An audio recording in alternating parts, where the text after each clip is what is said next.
So, good morning, good afternoon, good evening, wherever you're watching this from. And this is a Silver Tent, a TV production, and we are focused on the 40 Rules of Love. This is series 2, episode 1, and we're going to be looking at rules 11 and 12 today. So, if you don't know what this is all about, if you haven't watched any of the previous episodes, this series is based on the book 40 Rules of Love by Elif Shafak, and it's based in the time of Rumi, and it centers around Rumi's relationship with a traveling dervish called oh gosh, I forgot what it was called. Does anybody remember what he was called? Shams. Shams of Tabriz. No, that was yeah. So Rumi's relationship with Shams of Tabriz, out of which came these 40 rules of love. So joining me today, I have, Cassandra, Concetta, and Christine. So we have all the, you don't have to have your name beginning with the letter C to discuss the 40 rules of love, but just notice that interesting fact. So first, before we get into these two rules that we're going to talk about today, let me just ask the ladies to introduce themselves briefly so you know who you are dealing with. So, Cassandra, can I ask you first for a brief introduction? Thanks, Liz. Yeah, I'm Cassandra Eve. I share my love of the universal energies through astrology, which I've been a professional astrologer for, well, 35 years now, and I'm still learning. It's incredible. And also through women's retreats, focusing on our sacred feminine energies. Thank you. And Concetta. Hello, Concetta Antonelli Lapere. I am an American living in France, and at the moment I am simply learning to slow down. I spent a good portion of my life in corporate America, and the stereotype of being a type A American was very true for me. But I'm learning to slow down, and I'm just about ready to do my first workshop with my legacy message of simplicity creates authenticity. Awesome. So looking forward to hearing from you and your views on 40 Rules of Love. But before we get into that, Christine, would you like to introduce yourself, please? Yes, I'm Christine Miller. I'm an English woman also living in France at the moment, and my life's work and current major project is about love at work, love in the workplace, which has expanded to mean love everywhere. And I've got a major project underway,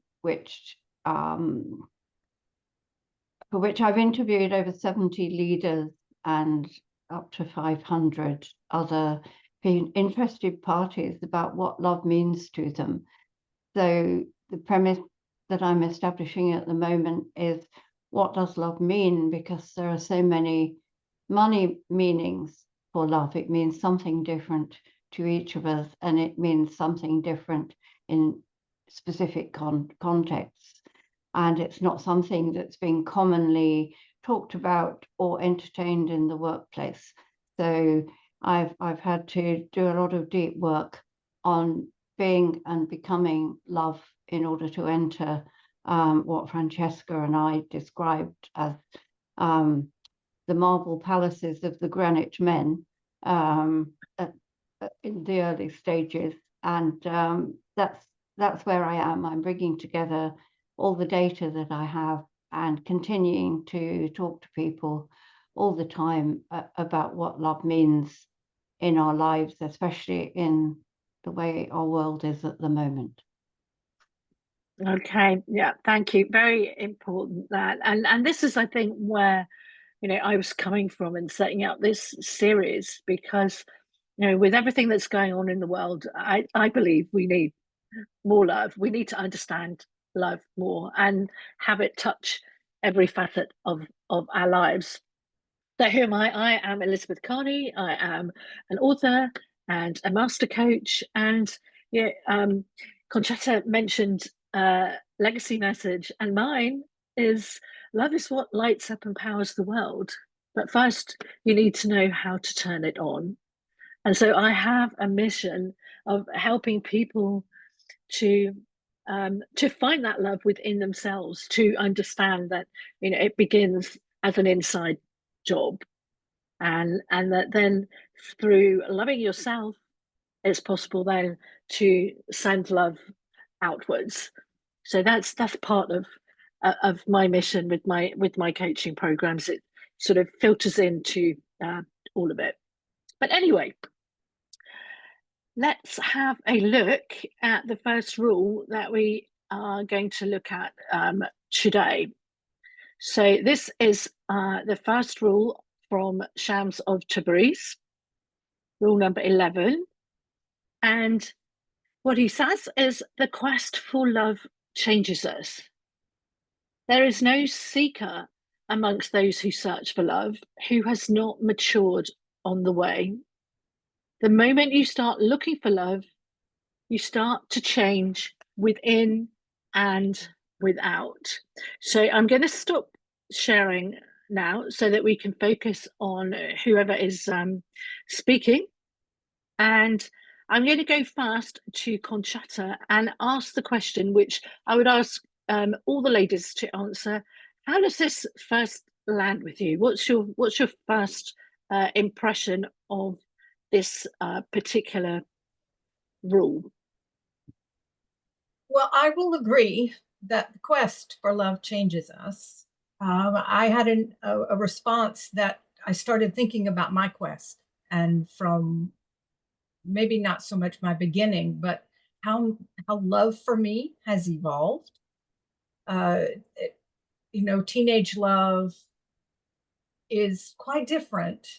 At least my experience of it was quite different. And I have to admit that exhilaration that, I'll say teenage, but I call it teenage love because that's the first time I experienced it, that sense of this person can do no wrong. They just light me up every time I think about them, and I can't live without them kind of love. And I was fortunate to experience that in my 40s as well, when I reconnected with my current husband, and we had that happen for us. And I'll admit, I really like that kind of love. Just the endorphins that go through our bodies is just amazing. But in my first marriage, I read the book The Road Less Traveled by Scott Peck, and he talks about that is not love.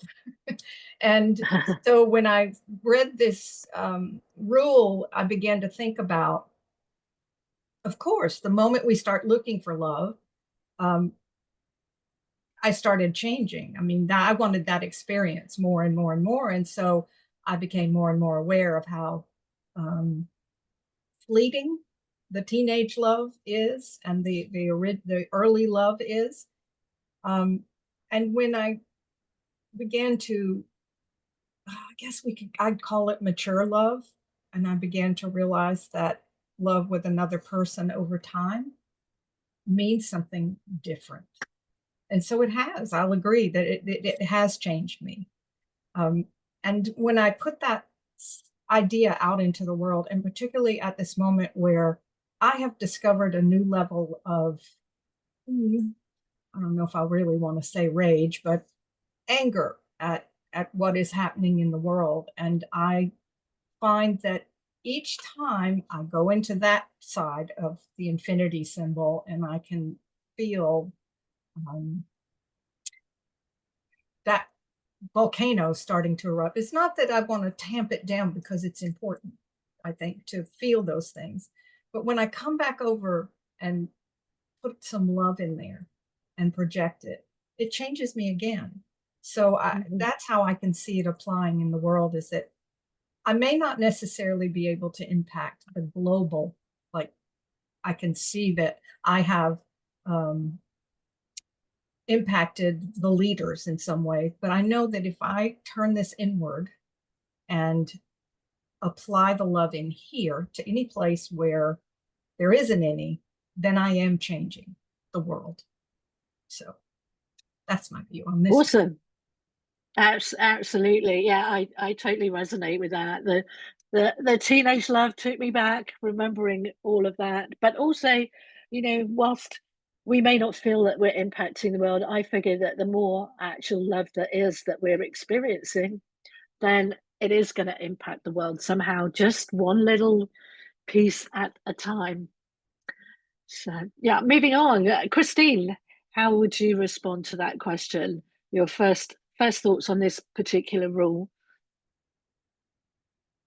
Well, I completely agree with the fact that looking for love and exploring love and experiencing love changes us. And I recall the very first interview that I did for my project, my Love in the Boardroom project.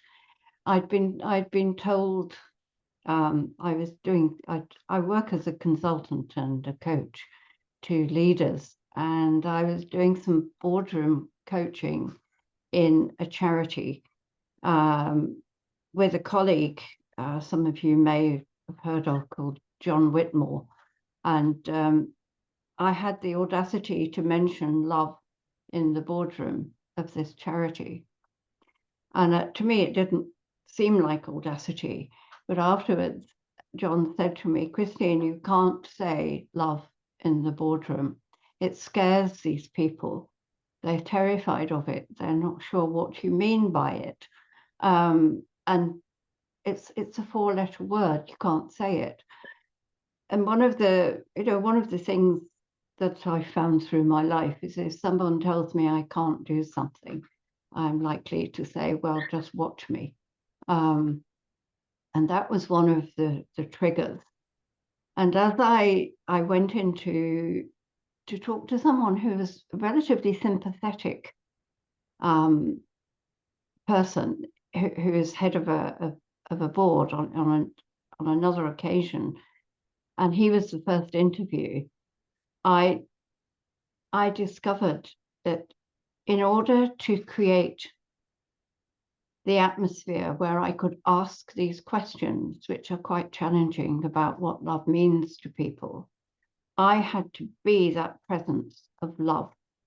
And so the profound change that came over me at that point was, although I'd always been brought up and lived in a very loving environment where love was a common word and people called each other love. I was brought up in the north of England where, love, are you all right, was a very common expression. And so love for me held no fear at all.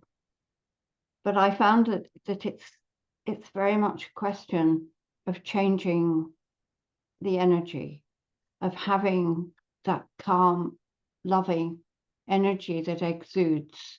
And I found this incredibly changing through the times that we've been through, where instead of being face to face with people, we're doing it through the camera, through Zoom.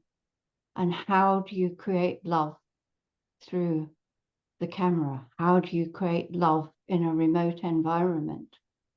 And that has been something that has transformed me, and it's made me ask that very pertinent and very common question in people who work towards bringing more love into the world. When I encounter a difficult situation, I would just ask that question: what would love do now?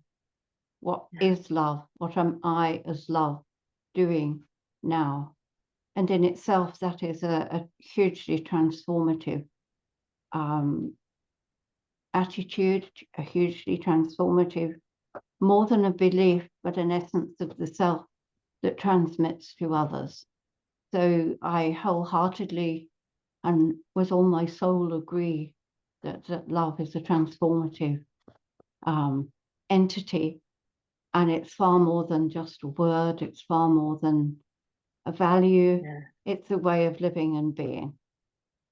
Yeah, that's awesome. It just reminded me of that other familiar saying, you know, it's better to have loved and lost than never to have loved at all. You know, if you've experienced it truly, then you can understand. And you know, relating to your, you know, boardroom, love in the boardroom, you know, the boardrooms that I've been in could certainly use some more love, in my opinion. And you know, we don't, there's such a fine divide between love and fear. You know, people think that hate is the opposite of love. I think it's fear. But anyway, that's probably a topic for another day. There's a whole other session on love and fear. But let's move on to Cassandra, please. And how do you react to that rule number 11? Ah, I love it, you know, because I can see it in my life, that maturing process, and to a place that I would say now is about love being that experience of true well-being, true divine well-being inside myself that I can then share and experience with others. But, you know, looking back over my lifetime in terms of that journey of maturing, you know, I can see that really that quest for love began in the mid-80s when a man that I loved and was sharing my life with left. And, you know, it was just such a shock. And then everything else in my life also fell apart. So I was left with purely this self, you know, and what is going on.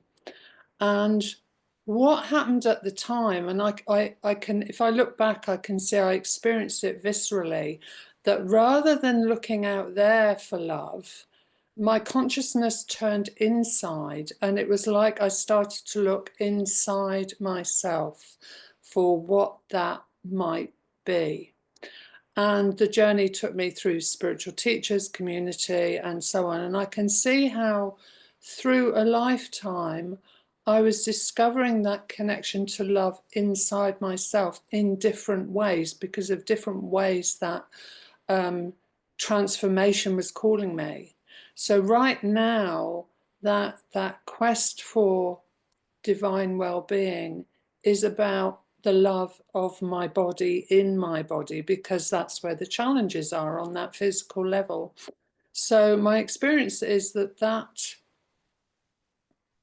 quest, that searching never ends. And yeah, it's like paradoxical. The feeling of divine well-being is there constantly. I just have to bring my attention to that within myself and within others through all the different seasons of life, through the joys, the pleasures, the enjoyment, the fulfillment, and also through the dark nights of the soul. And it's that's been the maturing process, you know, which has brought me to this place of paradox now, where I know I am that deep inside myself, but sometimes I forget, you know, sometimes I start looking for it outside, or I simply forget that I am that divine well-being, and I really have to just bring my focus to it to know it. And that's such a gift. Yeah, it's a real gift. And the maturing never ends in that. It simply deepens. Yeah. So wonderful, wonderful focus and question. Yeah, fabulous. Yeah, thank you. Now, my second question, you know, on this particular rule is, how relevant is this to the modern world? I mean, I think we've probably already answered that in that, you know, it is still just as relevant as it ever was in the time of Rumi, or when Elif Shafak actually wrote the book. So I mean, whilst you're here, Cassandra, I'm just going to go in reverse order here.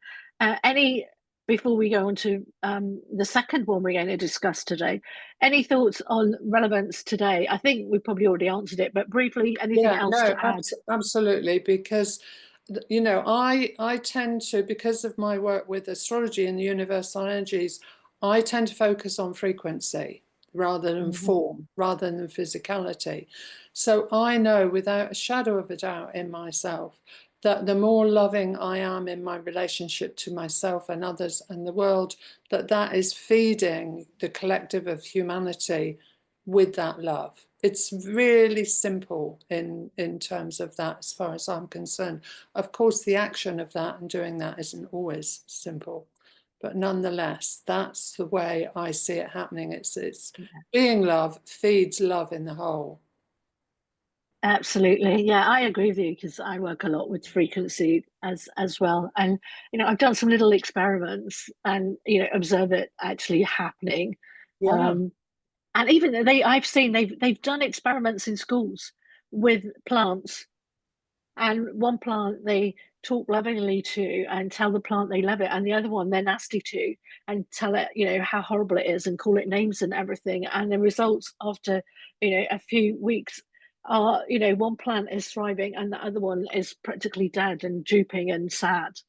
So, you know, that attests to the, you know, the frequency, and we know it works. Unfortunately, there's not enough people, but every little helps is my view.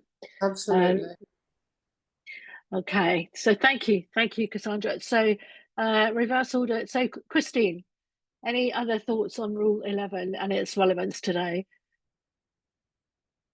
I have to agree completely that it's probably more relevant today than perhaps it ever has been, as our world has a certain precariousness about it, without wanting to get into any political discussions at all.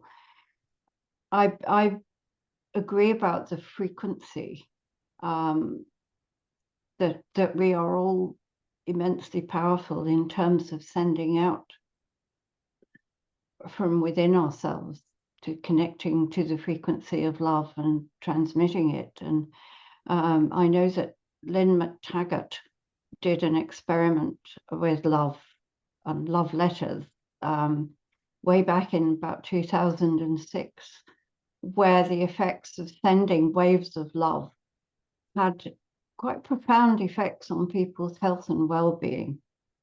So I know that by helping ourselves, by feeling love within ourselves and by exuding love, we can change the frequency of the world, we can change the sense of love. And of course, I agree that far more people need to become aware, but it's really a very short conversation to make people aware. If and when we are able to choose the right words. I've had this with bank CEOs who've experienced dramatic change in their approach and attitude, and found that by sending out love, they've created quite astonishing transformations in their companies, their workforce. So I'm wholly in favor of the power of love, and I think it's totally relevant, whatever age we're living in. Absolutely, thank you. Yeah, and Concetta, how do you respond to that? Well, I remember Francesca started the love circles, and then I was fortunate enough to do some of them. And just, I mean, it's extraordinary just to sit with that and to send love. We sent love out to the earth and also to other people. So I know even in the act of sending out love, I feel it. There's a chemical, I'm pretty sure there's a chemical reaction in me, but also I can just feel the softening that comes with sending out love. And it reminds me of a Black Eyed Peas song called "Where Is the Love?" and something Christine said is what would love do? So this is great. I'm keeping that in mind because, yeah, like she said, I love that word. The world's in a precarious position. Is if at any time this is a necessary activity, is to send love out. And I needed that. What would love do in this situation, particularly with, again, some of the challenges I'm facing with this duality going on inside of me. It reminds me of a magnet that I have that simply says, "Oh, I'd be all fairy and light and loving if I didn't want to send out lasers from my eyes and blow up people." So definitely love is needed in that kind of situation. So anyway. Yeah, well, it's the never-ending paradox, isn't it? That, you know, that we're humans. We're in this human body on this planet, and yeah, as much as we want to love, our humanness takes in because people upset us, people trouble us, people, and you know, what is balance really? And you know, it's probably, you know, not giving into one or the other too much, being all consumed. um but certainly, you know, I think what we're establishing is it is a challenge to be love and to send out love all the time is perhaps one of our greatest tasks. Maybe this is why we're here. And some people absolutely believe that their quest is love. And if enough of us can achieve that in that in that way where it's unconditional and that we focus on connection and sending it out, then you know we will reach some kind of resolution. But who knows? All we can do is keep working on it. So on that note, let's have a look then at rule number 12. So rule number 12. Okay, there are more fake gurus and false teachers in this world than the number of stars in the visible universe. Don't confuse power-driven, self-centered people with true mentors. A genuine spiritual master will not direct your attention to himself or herself and will not expect absolute obedience or utter admiration from you, but instead will help you to appreciate and admire your inner self. True mentors are as transparent as glass. They let the light of God pass through them.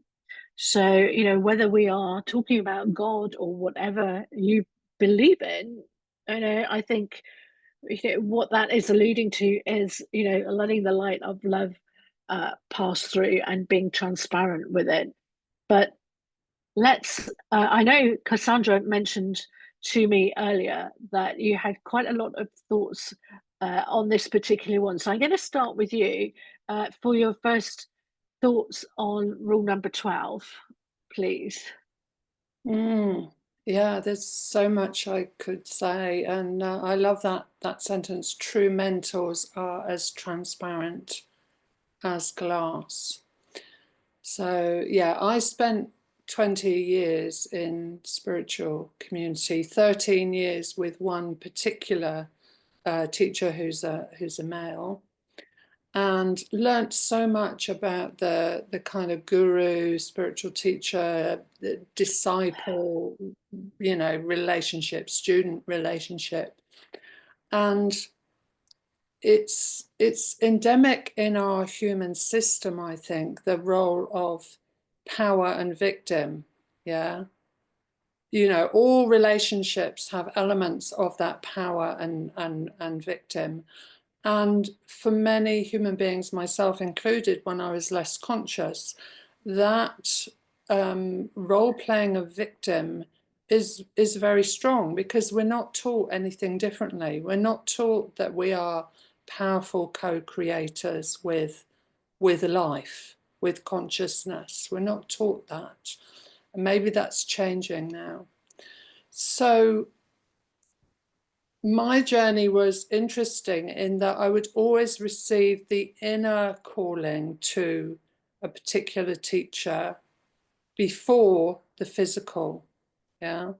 So I would know when that individual arrived that it was a true calling because it had happened inside myself. And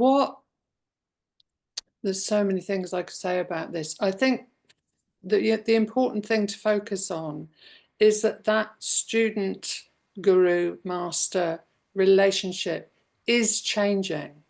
Yeah, it is evolving, and of necessity, because of that power dynamic. So during the time I was in spiritual community, I played very much the role of a goddess archetype known as Iris.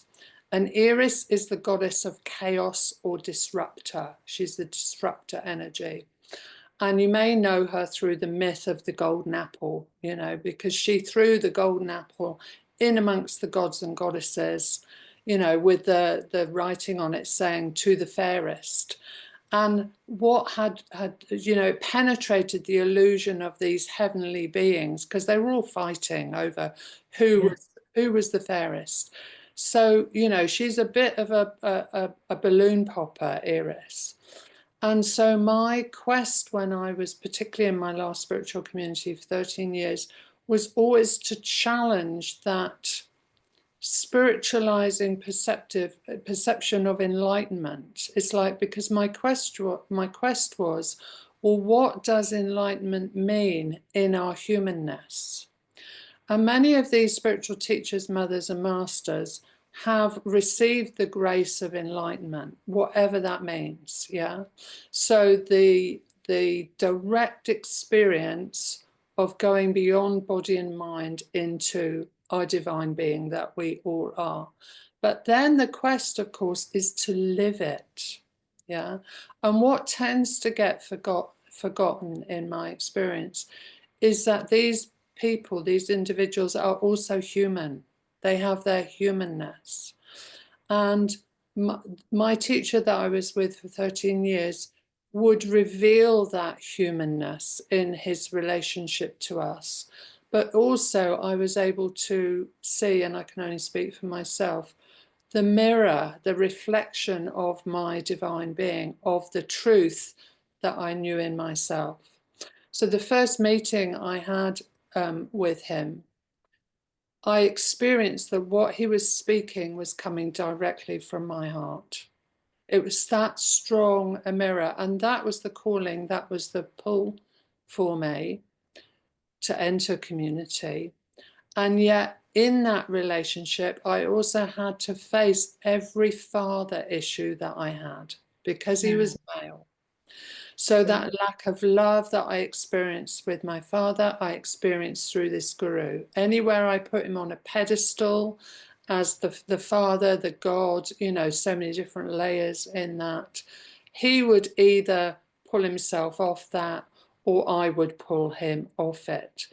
So that the relationship then became one of equals, and yet also a mirroring of the truth of who I am in my divine being that I was constantly reaching for in my quest. So yeah, it's complex because it's that paradox again that we're divine beings in a human body. Yeah. And my quest has always been, how do we live that? How do I live the understandings, the realizations I've had of that divine being in myself? How do I bring that here when I'm in conflict with someone? Yeah. Yeah. And living in community is, it's like a boiling pot of all those kind of potential conflicts. I mean, there were 8 young children in the community. There was a business as well as a spiritual community and teaching. So we had all those kind of, that melting pot of the human world and the divine being intermingled. Whereas some of the other masters and mothers that I've encountered, it was very much about retreating from the world, you know, taking your time out and being purely in spiritual practice, in meditation, and both have their place. So I mentioned the evolution. Many spiritual teachers lately, in the last probably 20 years, have fallen off their pedestals. Yeah. One actually took himself off it, and I have great admiration for this man who's just left his body, Andrew Harvey, because he wrote a letter to all his students. This was around 2012-13, sharing that he felt he had been cruel and abusive to them because of his perspective from enlightenment and not including humanness. And I had such admiration for that action, because I felt that's a sign of true humility to do that. Yeah. And he stopped teaching, and he took himself out of that world for 4 or 5 years and went into a deep retreat space before he then reappeared as a teacher. So yeah, it's complex. I hope what I've shared is helpful. Yeah. No, that's very, very powerful and informative, and brings up many questions around the dynamic of power, and abuse of power, power as a controlling factor, rather than an inclusive and mirroring opportunity, which you've also mentioned. And we haven't obviously got enough time to delve into all the depths of that today, but maybe that's a subject for another discussion, perhaps, on that whole topic of power and control and mirroring and everything that you've actually mentioned. But yeah, I'm conscious of actually the finiteness of time we have today. So let's hear from our other ladies as well on rule number 12. Concetta, what's your response to that one? Well, I was nodding my head while Cassandra was talking because at 18, I left the Catholic Church. I had grown up Catholic. And so finally at 18, I said, well, that's enough of that. That's not feeding my soul. So off I went, and I explored everything, just everything I could. Chanting, I looked at the Hare Krishnas. I just went everywhere until I was 40. And I made a decision to be with my current teacher in path. And what drew me in was simply that the thing it talks about, the true mentors are as transparent as glass, and meaning that he basically said, I'm human. He started the whole thing with, I'm human. And I knew that they didn't ask for all of my money. They didn't, basically it was, you come as you are. And I've been with the community for 30 years now. I initiated with this particular teacher. And what happened when I initiated, of course, this is the warning in our group, was simply that your life is going to change, because what you've done is you've invited the teacher to assist you. So all of the reflections, what I began to learn through all of this is that the spiritual master was simply reflecting me back to myself, just like Cassandra was saying, that I see I have a higher self and a lower self. And the lower self is I don't want to say it's totally my human self, but the lower self is more instinctual. The lower self is the one that needs the work, as far as I see. And for me, that I began to learn more about that divineness in me, and the reflection of both those aspects of myself. And we would have week-long retreats, which invariably, it didn't matter. Everything got reflected back. And that was the point, that anything that comes up, it brings me back to myself. And fascinatingly enough, even it must have been just a few years after I initiated in the community, we saw his humanness, because he had affairs and his marriage blew up. I mean, there was just this whole, anyway, it all just blew up. And in that moment, I had to really look, okay, where do I stand with all of this?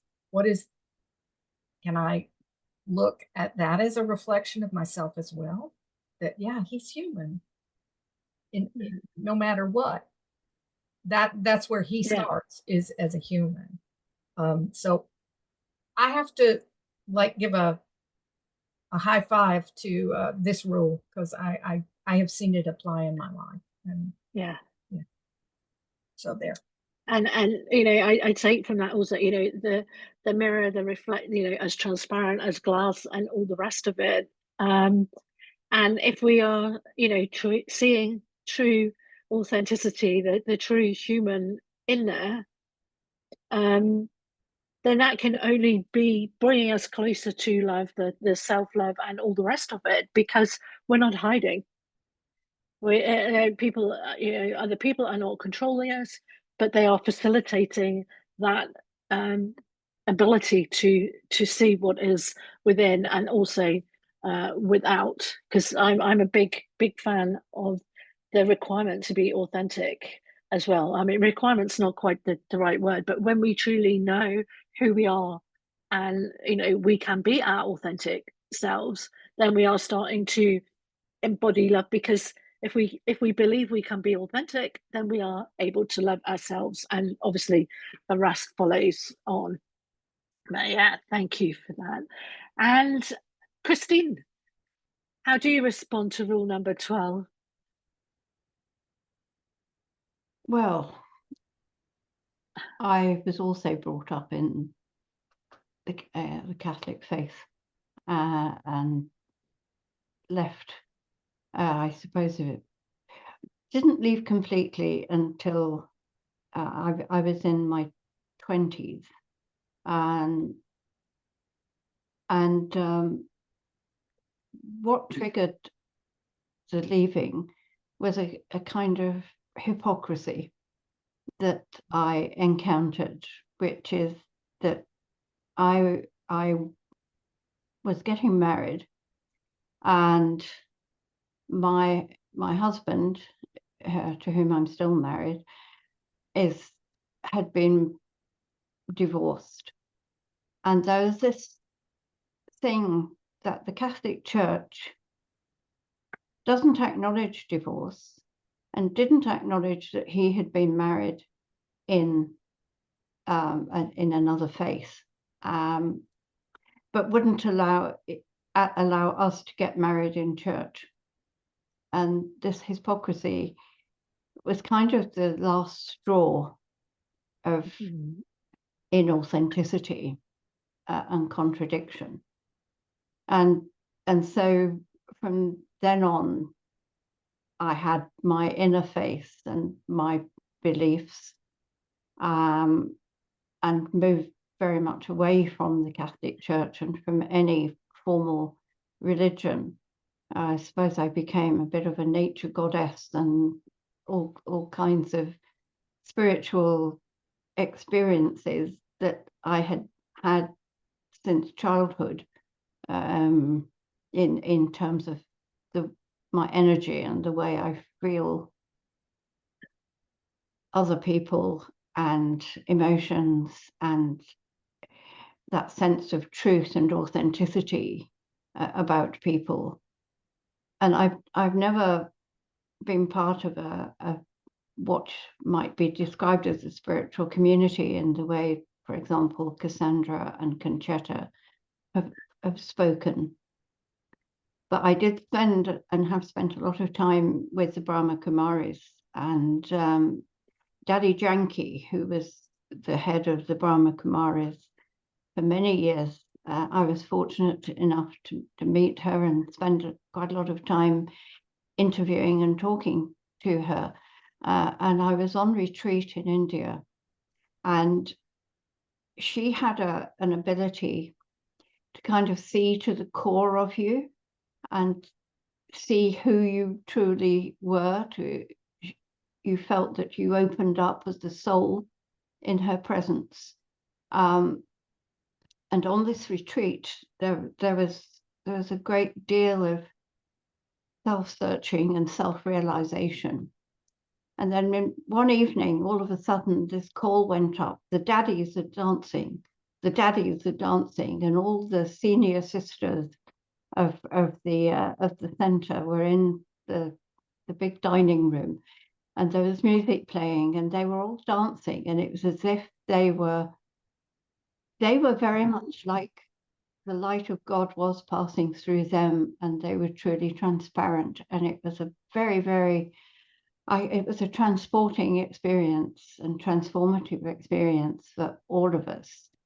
And that was something that you could see the beauty of their souls as they danced, as they released this very human energy and enjoyment,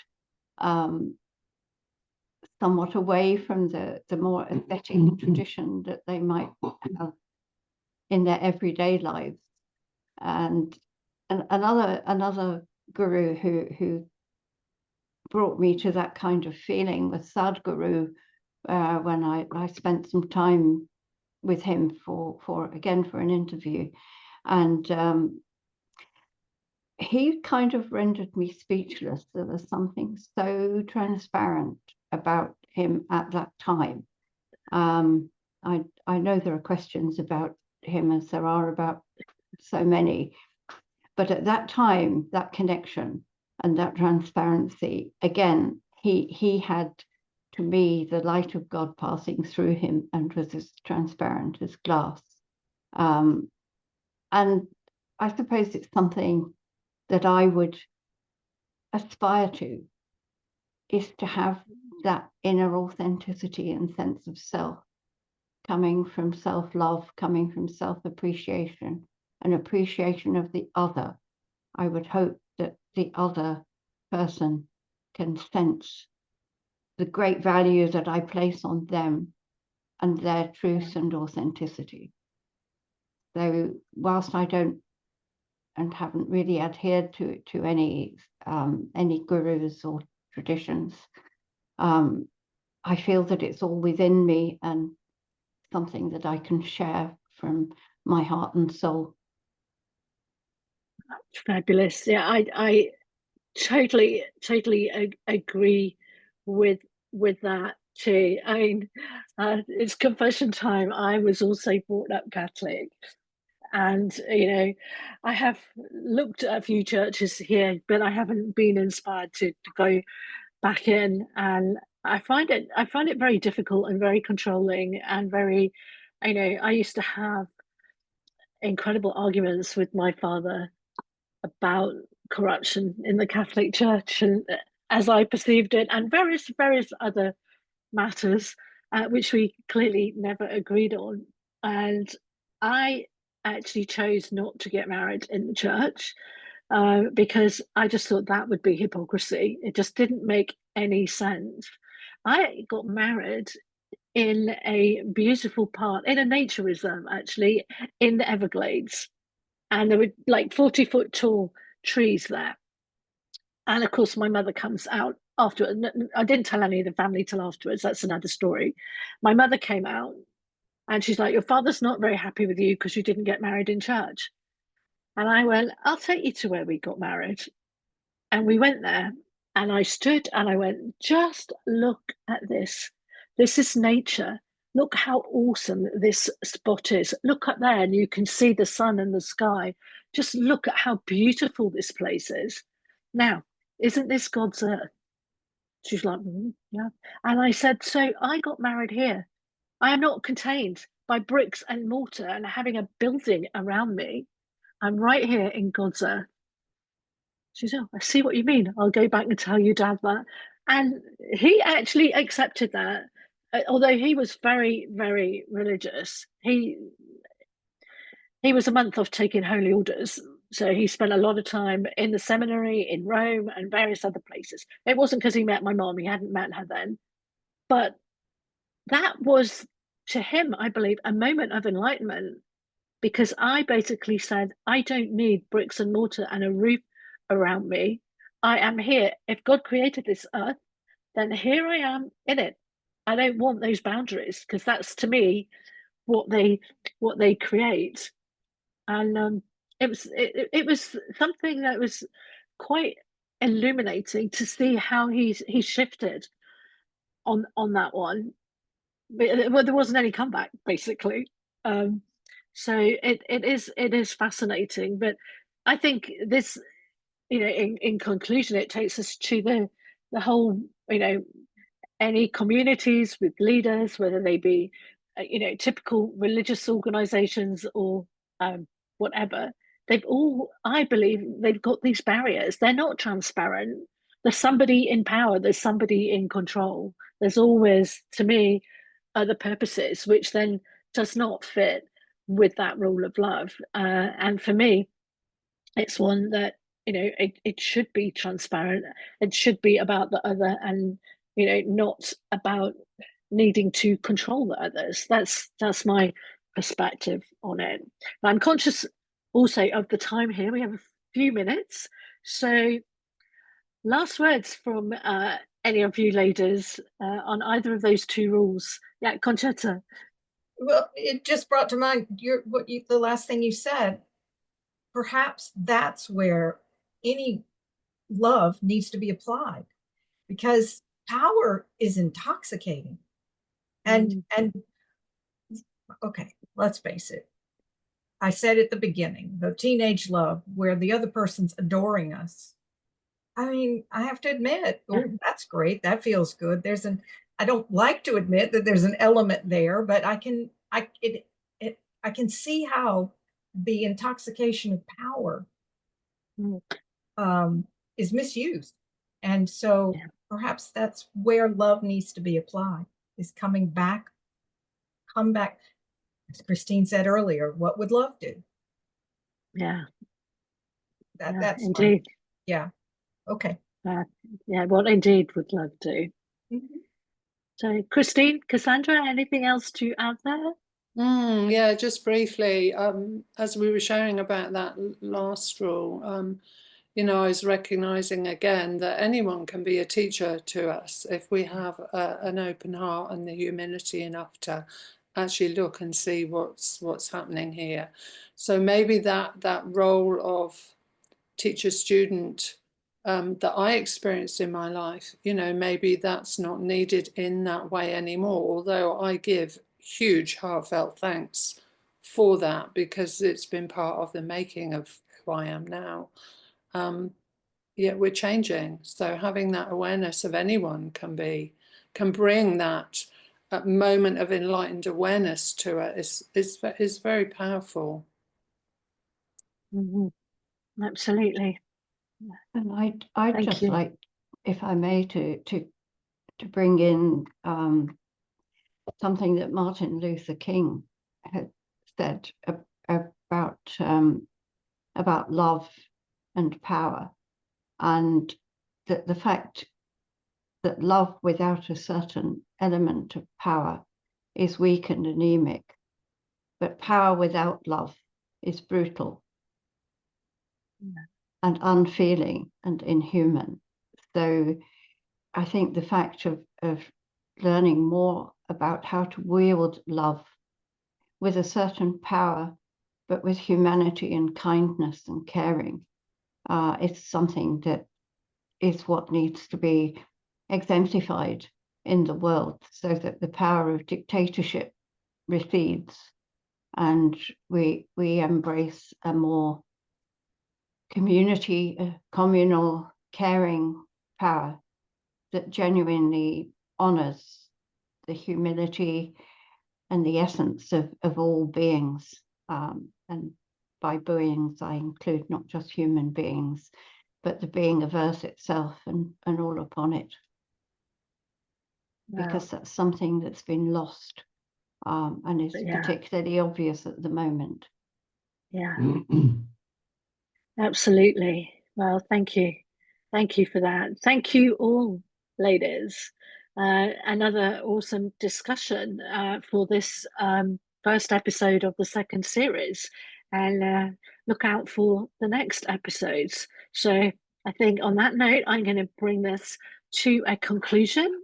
And, for anybody watching, you know, if you have any thoughts, have any questions, put some notes in under the post, under the video, or reach out to us. And maybe even if you'd like to join us in future discussions. So thank you again, ladies, and thank you to everybody who might be watching. And yeah, look out for the next episode.